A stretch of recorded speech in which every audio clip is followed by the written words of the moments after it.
നമസ്കാരം. ഒരു മനുഷ്യന്റെ ജീവിതത്തെ നിർണ്ണയിക്കുന്നത് നേരമാണ്. വിദ്യയും നേരത്തെയും ആർക്കെങ്കിലും മാറ്റാനാവുമോ? ശാസ്ത്രീയമായി ഇല്ല എന്ന് തന്നെയായിരിക്കും ഉത്തരം. എന്നാൽ ഈ ക്ഷേത്രത്തിലുള്ള കാലചക്രത്തിൽ കാൽവെച്ചാലേ മോശം സമയം മാറി നല്ല സമയം തുടങ്ങി എന്നവകാശപ്പെടുന്ന രാത്രിയിൽ മാത്രം തുറന്നിരിക്കുന്ന ഒരു അപൂർവ ക്ഷേത്രത്തെക്കുറിച്ച് അറിഞ്ഞിരിക്കാം. ക്ഷേത്രം Shri Kaladevi Amman Neramkovil, the goddess of time, time temple. ഈ നേരംകോവിൽ തമിഴ്നാട്ടിൽ മധുര ജില്ലയിൽ മധുര രാജപാളയം വഴിയിൽ ടി കല്ലുപ്പട്ടിക്കരികിൽ എരിച്ചിനത്തം എന്ന സ്ഥലത്താണ് സ്ഥിതി ചെയ്യുന്നത്.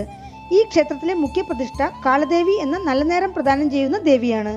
പുരാണങ്ങളിൽ ദേവി കവചത്തിൽ ബ്രഹ്മാവ് മാർക്കണ്ഡേയ മഹർഷിയോട് പരാമർശിക്കുന്ന നവദുർഗകളാണ് ശൈലപുത്രി, ബ്രഹ്മചാരിണി, ചന്ദ്രഗണ്ഡ, കുഷ്മാണ്ഡ, സ്കന്ദമാത, കാർത്യായനി, കാളരാത്രി, മഹാഗൗരി, സിദ്ധിദാത്രി. കാലദേവി എന്നത് നവദുർഗകളിൽ ഏഴാമത്തെ ദേവിയായ കാളരാത്രിയാണ്.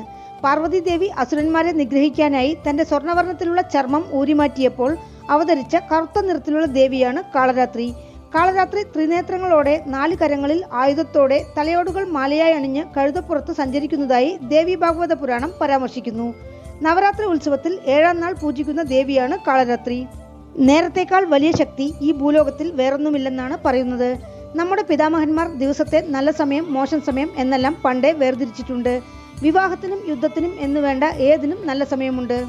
മഹാഭാരതത്തിൽ കൗരവർ കുരുക്ഷേത്ര യുദ്ധം ജയിക്കാൻ സഹദേവന്റെ അടുത്ത് യുദ്ധം തുടങ്ങാൻ നല്ല നേരം നോക്കിയതായി പരാമർശങ്ങളുണ്ട്. ശാസ്ത്രം എത്ര വളർന്നാലും ഒരാളുടെ നേരത്തെ പ്രവചിക്കുക സാധ്യമല്ല. അതിനുദാഹരണമാണ് മനുഷ്യന്റെ മരണം. പഞ്ചഭൂതങ്ങളും 12 രാശികളും നവഗ്രഹങ്ങളും 27 നക്ഷത്രങ്ങളും സൃഷ്ടിസ്ഥിതി സംഹാരവും സകല ദൈവങ്ങളുമടക്കം 14 ലോകങ്ങളും നേരം എന്ന മഹാമായയിൽ അടങ്ങിയിരിക്കുന്നു. അതിനെ നമ്മൾ ആലങ്കാരികമായി കാലചക്രം എന്ന് പറയുന്നു. ശ്രീമൻ നാരായണന്റെ സുദർശന ചക്രത്തിന്റെ വേഗതയിൽ സഞ്ചരിക്കുന്നവളാണ് കാളരാത്രി. ഈ കാലചക്രത്തെ ചലിപ്പിക്കുന്ന കാളരാത്രി എന്ന കാലദേവിയാണ് ഈ ക്ഷേത്രത്തിലെ പ്രധാന ദേവത. ലോകത്തിൽ തന്നെ ഇങ്ങനെയൊരു ദേവിക്ക് വേറെ എവിടെയെങ്കിലും കോവിലുള്ളതായി കേട്ടറിവില്ല. ഈ നേരംകോവിൽ വ്യത്യസ്തമാവുന്നത് ഇങ്ങനെയാണ്. സൂര്യാസ്തമയത്തിനു ശേഷം 6 മണി കഴിഞ്ഞ് നട തുറന്ന് സൂര്യോദയത്തിനു മുമ്പ് കോവിലടയ്ക്കുന്നു. കുറച്ച് സെക്കൻഡുകൾ മാത്രമാണ് പ്രാർത്ഥനയ്ക്ക് അനുമതി. ക്ഷേത്രത്തിലുള്ള കാലചക്രത്തിൽ നിന്ന് കണ്ണടയ്ക്കാതെ വേണം ദേവിയെ നോക്കി പ്രാർത്ഥിക്കാൻ. അമാവാസിക്കും പൗർണമിക്കും മാത്രമാണ് വൈകുന്നേരം 6 മുതൽ രാവിലെ 6 വരെ ക്ഷേത്രം തുറന്നിരിക്കുന്നത്. അല്ലാത്ത ദിവസങ്ങളിൽ വൈകുന്നേരം 6 മുതൽ രാത്രി 12 മണി വരെയാണ് സമയം. ദേവീസന്നിധിയിൽ എത്തുന്നതിന് മുമ്പ് വലത് 11 പ്രാവശ്യവും ഇടത് 11 പ്രാവശ്യവും സന്നിധിയെ പ്രദക്ഷിണം വെക്കണം. ദേവി അനുവദിച്ചാലേ ഭക്തർക്ക് അവിടെ എത്താനാവൂ എന്ന് പൊതുവായി പറയാറുണ്ടെങ്കിലും നേരം നന്നാവാൻ തുടങ്ങിയാലേ അവിടെ എത്താനാവൂ എന്നാണ് പറയുന്നത്. അല്ലെങ്കിൽ ഒരുപാട് തടസ്സങ്ങൾ നേരിടുമത്രേ. ഇത്രയും ഈ ക്ഷേത്രത്തെപ്പറ്റി കേട്ടപ്പോൾ ഒന്ന് പോയിട്ട് വരണം എന്ന് തോന്നി. ആദ്യമേ പറയട്ടെ, ഓൺലൈനിൽ ബുക്ക് ചെയ്ത് പോകുന്നതാണ് ഉത്തമം. അമാവാസി പൗർണമി ദിവസങ്ങളിൽ കൂടുതൽ സമയം നട തുറന്നിരിക്കുമെങ്കിലും 4000 പേർക്ക് മേൽ ദർശന അനുമതിയില്ല. 2024 മാർച്ച് 24 പൗർണമിക്ക് തന്നെ ബുക്ക് ചെയ്തു. മധുര രാജപാളയം റൂട്ടിൽ ടി കല്ലുപ്പട്ടി ബസ് സ്റ്റാൻഡിൽ നിന്നും എരിച്ചിനത്തം പോകുന്ന വഴിക്ക് കാലദേവി നേരക്കോവിൽ ബോർഡ് കാണാം. ഗ്രാമപ്രദേശത്തുള്ള ഈ ക്ഷേത്രത്തിന്റെ ഗോപുരം ദൂരെ നിന്ന് തന്നെ ദർശിക്കാം. അഷ്ടകോണിൽ നിർമ്മിച്ചിരിക്കുന്ന വ്യത്യാസമായ ഒരു ഗോപുരമാണിത്. സ്വസ്തിക് ചിഹ്നങ്ങളുള്ള ഈ ഗോപുരത്തിൽ നേരമേ ഉലകം എന്നെഴുതിയിരിക്കുന്നു. വൈകുന്നേരം 5 മണിക്ക് തന്നെ ക്ഷേത്രത്തിലെത്തിയെങ്കിലും ക്ഷേത്രം തുറന്നിരുന്നില്ല. എങ്കിലും ക്ഷേത്രത്തിൻ്റെതായി കാർ പാർക്കിംഗ് സൗകര്യങ്ങളും റെസ്റ്റ് റൂമുകളും വിശ്രമിക്കാൻ അന്നദാന മണ്ഡപവുമുണ്ട്. അന്നേരം തന്നെ 200ഓളം ഭക്തർ അവിടെയുണ്ടായിരുന്നു. ഓൺലൈനിൽ 100 രൂപ അടച്ച് ബുക്ക് ചെയ്തവർക്ക് തനി ക്യൂവും 50 രൂപ അടച്ചവർക്ക് വേറെയും, അതല്ലാതെ ഫ്രീ ദർശനത്തിനും ആളുകളുണ്ട്. അവിടെ നിന്നും ടിക്കറ്റ് വാങ്ങാനുള്ള സൗകര്യവുമുണ്ട്. സൂര്യാസ്തമയത്തിന് ശേഷമാണ് നീചശക്തികൾക്ക് ശക്തി കൂടുന്നത്. അതിനാൽ രാത്രി നേരത്ത് കാലദേവിയെ പ്രാർത്ഥിക്കുന്നതിലൂടെ നീചശക്തികളെ അടക്കാനാവും എന്നതിനാലാണ് രാത്രിയിൽ മാത്രം ക്ഷേത്രനട തുറന്ന് പൂജിക്കുന്നത് എന്നാണ് പറയുന്നത്. 6 മണിക്ക് ശേഷം ക്ഷേത്രം തുറന്നയുടനെ ദേവീ സന്നിധിക്ക് വലതുഭാഗം 11 പ്രാവശ്യം പ്രദക്ഷിണം വയ്ക്കാനും പിന്നീട് 11 പ്രാവശ്യം ഇടത് പ്രദക്ഷിണം വയ്ക്കാനുമാണ് നിർദ്ദേശിക്കുന്നത്. ക്ഷേത്രവാതിൽക്കൽ ചെറിയൊരു വിനായക പ്രതിഷ്ഠയല്ലാതെ മറ്റു പ്രതിഷ്ഠകൾ ക്ഷേത്രത്തിലില്ല. മറ്റു പ്രതിഷ്ഠകൾ വയ്ക്കാൻ തടസ്സമുണ്ടെന്നാണ് അറിയാൻ കഴിഞ്ഞത്. ക്ഷേത്ര ബോർഡിൽ ക്ഷേത്ര ചരിത്രം വിവരിച്ചിട്ടുണ്ട്. 20 വർഷം നിരന്തരം കന്യാകുമാരി മുതൽ കാശ്മീർ വരെയുള്ള തീർത്ഥാടനങ്ങൾക്കും കഷ്ടപ്പാടുകൾക്കും ഉത്തരമായി നേരമാണ് എല്ലാത്തിൻ്റെയും മൂലകാരണം എന്ന തിരിച്ചറിവിൽ നിന്നാണ് ഈ ക്ഷേത്രത്തിന്റെ ഉദ്ഭവം. ഭാഗ്യവശാൽ ഈ ക്ഷേത്രത്തിന്റെ ട്രസ്റ്റി ചിന്നസ്വാമി എന്ന ഗുരുജിയോട് വിവരങ്ങൾ ചോദിച്ചു മനസ്സിലാക്കാൻ പറ്റി. 11 പ്രദക്ഷിണം വലതുവശം എന്തിനാണ് എന്നതിനുത്തരമായി ഗുരുജി പറഞ്ഞത്, നമ്മുടെ മോശം സമയം നമ്മളെക്കാൾ മുമ്പേ ഓടിക്കൊണ്ടിരിക്കും. 11 വലത് പ്രദക്ഷിണം കഴിഞ്ഞ് പെട്ടെന്ന് 11 ഇടത് പ്രദക്ഷിണം ചെയ്യുമ്പോൾ നമ്മുടെ മോശം നേരത്തിന് എതിരിൽ നമ്മൾ പോകുന്നതിനാൽ പിന്തുടരാൻ പറ്റില്ല എന്നതാണ്. അവശനിലയിലുള്ളവർ 5, 3, 1 പ്രദക്ഷിണം ഇരുവശത്തും ചെയ്താലും മതി. ഇത്രയും ചെയ്തതിനു ശേഷമാണ് കാലദേവി സന്നിധിയിൽ എത്തുന്നത്. ദേവിക്ക് നേരെ മുന്നിൽ ഒരു കാലചക്ര യന്ത്രം പ്രതിഷ്ഠിച്ചിട്ടുണ്ട്. ഭക്തർ ഓരോരുത്തരും അതിൽ കാൽപാദങ്ങൾ അടുപ്പിച്ചു വയ്ക്കാൻ നിർദ്ദേശിക്കുന്നു. അതിനുശേഷം ദേവിയെ നേരെ നോക്കി കണ്ണടയ്ക്കാതെ പ്രാർത്ഥിക്കാൻ നിർദ്ദേശിക്കുകയാണ് ചെയ്യുന്നത്. അമാവാസിക്കും പൗർണമിക്കും കാലചക്രത്തിന്റെ അദൃശ്യമായ കറക്കത്തിന്റെ സ്പീഡ് അധികമായതിനാൽ 5 മുതൽ 7 സെക്കൻഡ് വരെ മാത്രമാണ് പ്രാർത്ഥിക്കാൻ അനുമതി. മറ്റു ദിവസങ്ങളിൽ 11 സെക്കൻഡ് വരെ ഭക്തർക്ക് കാലചക്രത്തിൽ നിൽക്കാം. കാലചക്രത്തിൽ നിൽക്കാനും മാറാനും പറയാൻ ക്ഷേത്ര അധികാരികളുണ്ട്. അഷ്ടകോണത്തിലുള്ള കരുവറയ്ക്കുള്ളിൽ പഞ്ചഭൂത വളയത്തിനുമേൽ നക്ഷത്ര നായികയായി അഭയവരദ മുദ്രകളോടെയുള്ള ചെറിയ കാലദേവി പ്രതിഷ്ഠയാണ്. ദേവിക്ക് പിന്നിലുള്ള ചക്രത്തിൽ 27 നക്ഷത്രങ്ങളും 12 രാശികളും നവഗ്രഹങ്ങളും ഉള്ളടങ്ങിയിരിക്കുന്നു.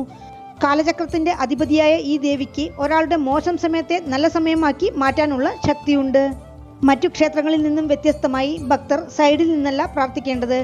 ദേവിക്ക് മുൻവശത്തായി ഒരു ഹോമകുണ്ഡവുമുണ്ട്.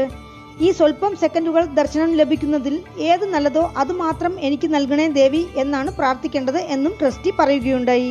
കാലചക്രത്തിൽ നിൽക്കുമ്പോൾ പലർക്കും കാലിൽ വൈബ്രേഷൻ അനുഭവപ്പെടുന്നു എന്നാണ് പറയുന്നത്. ചിലർക്ക് വൈബ്രേഷൻ താങ്ങാനാവാതെ തലകറക്കമുണ്ടായതായും പറയപ്പെടുന്നു. 10 പ്രാവശ്യം ഈ ഗോപുരം പല രൂപത്തിൽ നിർമ്മിച്ച് ശരിയാവാതെ 11ാമത്തെ പ്രാവശ്യം അഷ്ടകോണത്തിൽ നിർമ്മിച്ചതിന് ശേഷമാണ് ഈ ശക്തിക്ക് ഇവിടെ പൂർണ്ണമായും ലയിക്കാനായത് എന്ന് ഗുരുജി പറയുകയുണ്ടായി. അതിനായി അനുഭവിച്ച കഷ്ടപ്പാടുകളെപ്പറ്റിയും അദ്ദേഹം ദീർഘനേരം സംസാരിച്ചു. പാലക്കാട് ചളവറയിലുള്ള കുബേരക്ഷേത്രം പോലെ സ്വന്തം ആവശ്യത്തിന് നിർമ്മിച്ച് അതിൽ അഭിവൃദ്ധി അടഞ്ഞ് അതിനുശേഷം പൊതുജനങ്ങളുടെ ഉന്നമനത്തിനായി തുറന്നുകൊടുത്ത ക്ഷേത്രമാണിത്. 2006 ഒക്ടോബർ മാസത്തിലാണ് ചെറിയ രീതിയിൽ ക്ഷേത്രം ആരംഭിച്ചത്.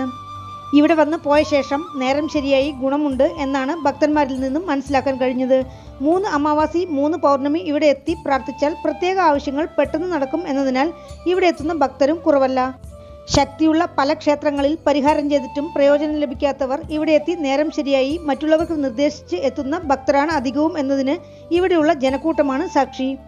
ക്ഷേത്രങ്ങളിലെ ദൈവങ്ങൾക്ക് ശക്തിയില്ലാഞ്ഞിട്ടല്ല, ദൈവങ്ങളുടെ അനുഗ്രഹം സ്വീകരിക്കാൻ കർമ്മവിനകൾ മൂലമുള്ള മോശം സമയം തടസ്സമാകുന്നതിനാലാണ് പലർക്കും ശക്തിയുള്ള ക്ഷേത്രങ്ങളിലും ഫലം കാണാത്തത് എന്നതാണ് ഇതിന്റെ പൊരുൾ. കാലചക്രത്തിൽ ഭക്തർ നിന്ന് പ്രാർത്ഥിക്കുന്ന സ്വല്പം സെക്കൻഡുകൾക്കുള്ളിൽ കാലചക്രം കറങ്ങി നമുക്ക് നല്ല സമയം തരും എന്നതാണ് ഈ ക്ഷേത്രത്തിന്റെ ശക്തിയും തത്വവും. ഒരു പ്രാവശ്യം കാലചക്രത്തിൽ നിന്നതിന് ശേഷം അന്നേ ദിവസം വീണ്ടും പോയി കാലചക്രത്തിൽ നിൽക്കാൻ പാടില്ല എന്നാണ് പറയുന്നത്. മുമ്പ് ഈ ക്ഷേത്രത്തിൽ ഭക്തർ 11 നെയ്ദീപം തെളിയിക്കുന്നതും അഖണ്ഡ ദീപത്തിൽ നെയ്യൊഴിക്കുന്ന വഴിപാടും ഉണ്ടായിരുന്നു. ഇന്നതില്ല. ദീപാരാധനയോ അർച്ചനയോ ഒന്നുമില്ല. ക്ഷേത്രത്തിൽ നിന്ന് ചെറിയ ബോട്ടിൽ തീർത്ഥവും നെയ്യും ദേവിയുടെ ഫോട്ടോയും ആവശ്യക്കാരായ ഭക്തർക്ക് ലഭ്യമാണ്. തീർത്ഥം വീട്ടിൽ തെളിക്കാനും തുടർച്ചയായി 3 നാൾ വീട്ടിൽ പൂജാമുറിയിൽ ദേവിയുടെ ഫോട്ടോയ്ക്ക് മുന്നിൽ നിലവിളക്ക് തെളിയിക്കാനും നെയ്യ് ഉപയോഗപ്പെടുത്താം. ദേവിക്ക് അഭിഷേകം ചെയ്ത നെയ്യാണിത്. ചൊവ്വ, ബുധൻ, വ്യാഴം അല്ലെങ്കിൽ വെള്ളി, ശനി, ഞായർ എന്നിങ്ങനെയാണ് നെയ്വിളക്ക് കൊളുത്തേണ്ടത്. ഇങ്ങനെ ചെയ്യുന്നത് നല്ല ഫലങ്ങൾ വേഗത്തിൽ ലഭിക്കാൻ സഹായിക്കുമെന്നാണ് വിശ്വാസം. പ്രധാനമായും നേരമാണ് എല്ലാറ്റിനും കാരണം. അത് ശരിയായാൽ ബാക്കിയെല്ലാം താനേ ശരിയായിക്കൊള്ളും എന്ന തത്വത്തിലാണ് നേരക്കോവിൽ. ഈ നേരക്കോവിലിനെ പറ്റി കേട്ടറിഞ്ഞ് പല പ്രമുഖരും വിദേശത്തു നിന്നും വരെ ഭക്തരും ഈ ക്ഷേത്രത്തിൽ എത്തുന്നുണ്ട്. 2 കാല പൂജകളാണ് ക്ഷേത്രത്തിൽ അനുഷ്ഠിക്കുന്നത്. വൈകുന്നേരം 6 മണിക്കും രാത്രി 12 മണിക്കും. ഗുരുജി തന്നെയാണ് പൂജയും നിർവഹിക്കുന്നത്. അടുത്ത കാലത്ത് നിർമ്മിച്ച ക്ഷേത്രമായതിനാൽ ക്ഷേത്രവൃക്ഷമോ ക്ഷേത്രതീർത്ഥമോ ഇവിടെയില്ല. അമാവാസിക്കും പൗർണമിക്കും വൈകുന്നേരം 7 മണി മുതൽ 11 മണി വരെ ക്ഷേത്രത്തിൽ ഭക്തർക്കായി സൗജന്യ അന്നദാനവും നൽകുന്നുണ്ട്. ദേവിയുടെ അനുഗ്രഹത്താൽ അന്നദാനവും കഴിച്ച് ഞങ്ങൾ 8 മണിക്ക് ക്ഷേത്രത്തിൽ നിന്നിറങ്ങുമ്പോഴേക്കും ക്ഷേത്രത്തിൽ തിരക്ക് കൂടിയിരുന്നു. മധുരയിൽ വന്നിട്ട് മീനാക്ഷി അമ്മനെ കാണാതെ പോകുന്നതെങ്ങനെ? പിറ്റേന്ന് പങ്കുനി ഉത്രമായതിനാലും അതിരാവിലെ പോയതിനാലും മീനാക്ഷി അമ്മൻ ക്ഷേത്രത്തിൽ അത്ര തിരക്കില്ലാത്തതിനാൽ വേഗം ദർശനം കിട്ടി.